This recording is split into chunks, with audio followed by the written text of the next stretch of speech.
Hey everybody, welcome to Workforce Gaming. I'm Brad, here with Doug. Hey. Animal Well was Hmm. released for free on PS Plus, and this is one of those games where I didn't really know a thing about it, Yeah. like never heard of it, and then it comes out, gets reviews, and it just like took off like crazy Yeah. Yeah. out of nowhere. Maybe not out of nowhere, but I had never heard of this game before this. I had heard about it, but like as soon as I see 2D platform, my brain just shuts off. Like I'm just Which like is, I'm just on the pile. Next, not next. Sorry, that sounds like really dismissive, but it's just like you are very you've really got dismissive to do of something them. special if you're in the 2D platforming genre. Let's just say nowadays.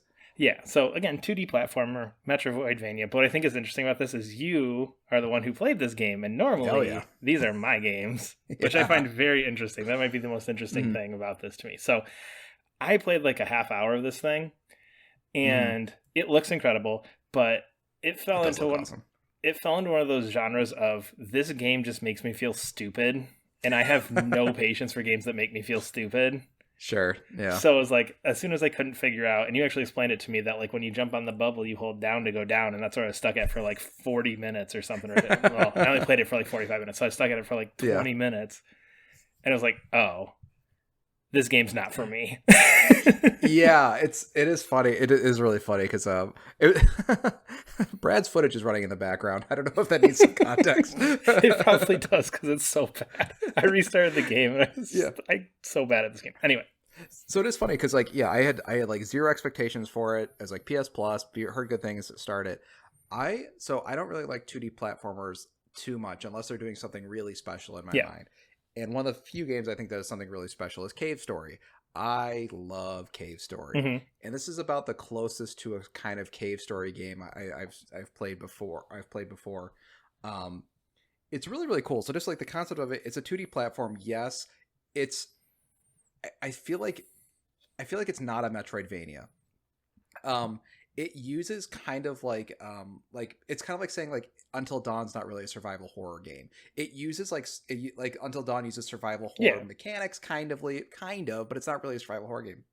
Similarly, this isn't really a Metroidvania game because it has no combat, which I think is super important. In a lot of Metroidvanias, they build on like the skills you get are usually combat based yep, skills with some sort of additional movement thing. The thing I really loved about this game is so you do have this like world to explore. The skills you get are just they're so fun and very silly because they're all toys.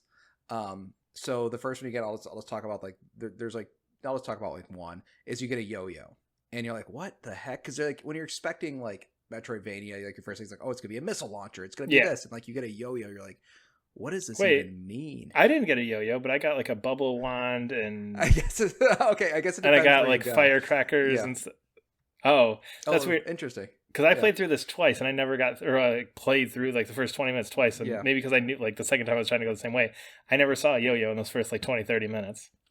Okay. I think yes, it's pretty open because it kind of gives you like these four areas you can go to, and I think that's basically what happened because it's so open. Like you did that. I think the first one I got was yo-yo, and I didn't get the bubble for like a while.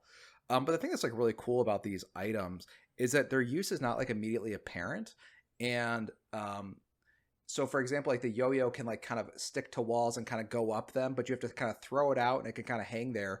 But the thing that's like really cool is like every item you get has like a bunch of mechanics built into it. So when I'm thinking like Metroidvania is like I get a double jump. The double jump lets you jump higher. That's Yeah, about it. You get a dash. It lets you dash. Like there's not much more to it, but like because these are sort of like toy based and some of them are really slick, they kind of open up. It's like a new mechanical toolbox where they play with it in like three or four different ways. There's a lot of different ways to use yo-yo. There's a lot of different ways to use the bubble wand. So it was really cool that like your character wasn't just getting like say movement or combat skills, but they're just getting this whole new gameplay mechanic to play with.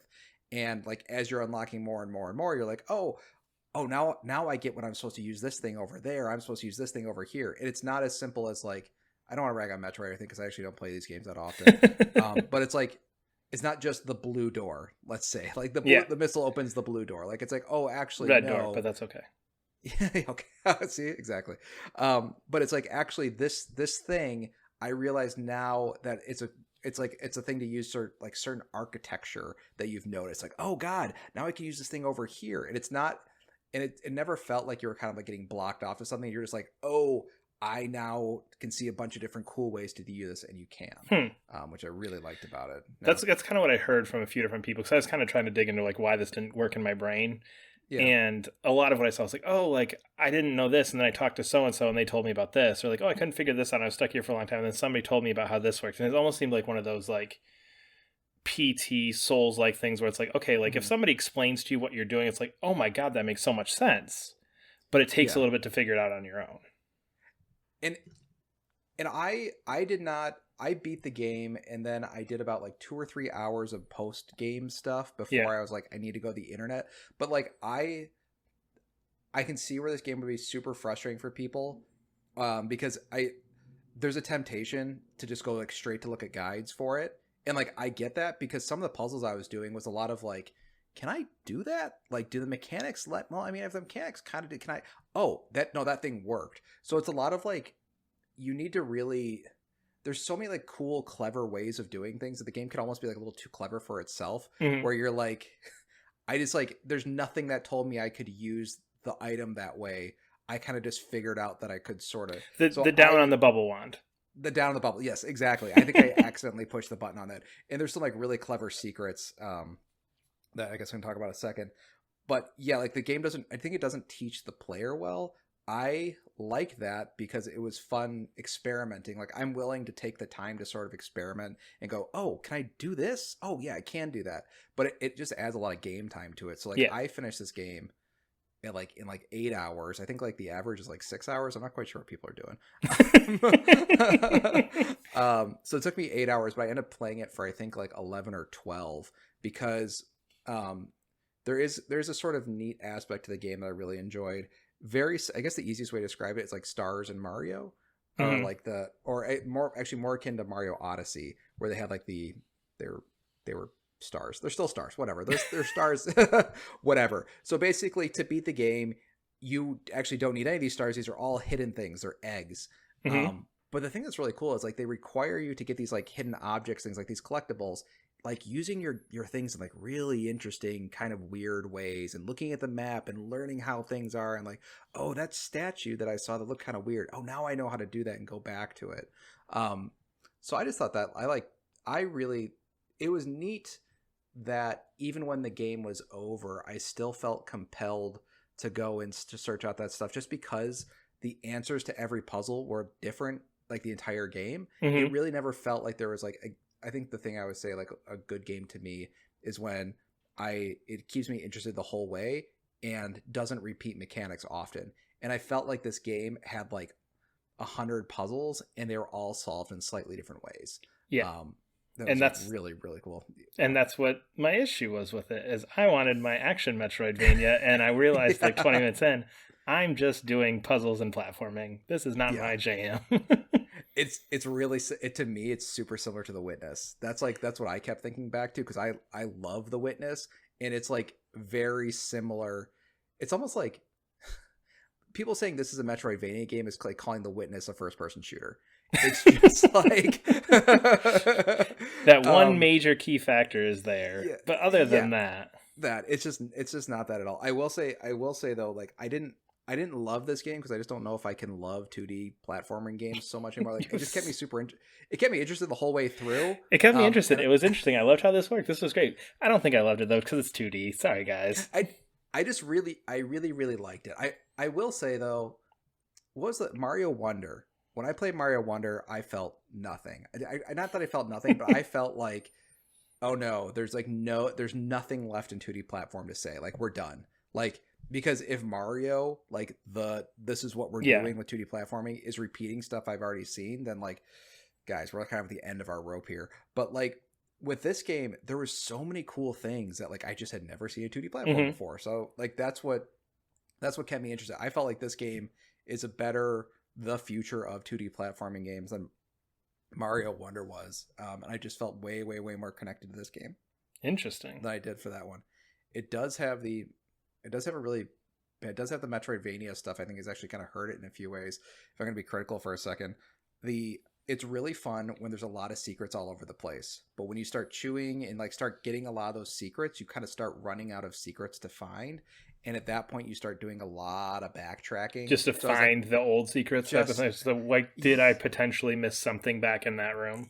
yeah, exactly. And so like my last 2 hours of the game, like after I beat the game, few hours into like the post game, finding all the eggs, I kind of answered all the mysteries I had, and I still had a lot of eggs left. I think I ended with like, for people who are playing the game, with 44 eggs. But it just like those like last few was just so much backtracking. Like, oh, okay, where was that weird thing I saw there?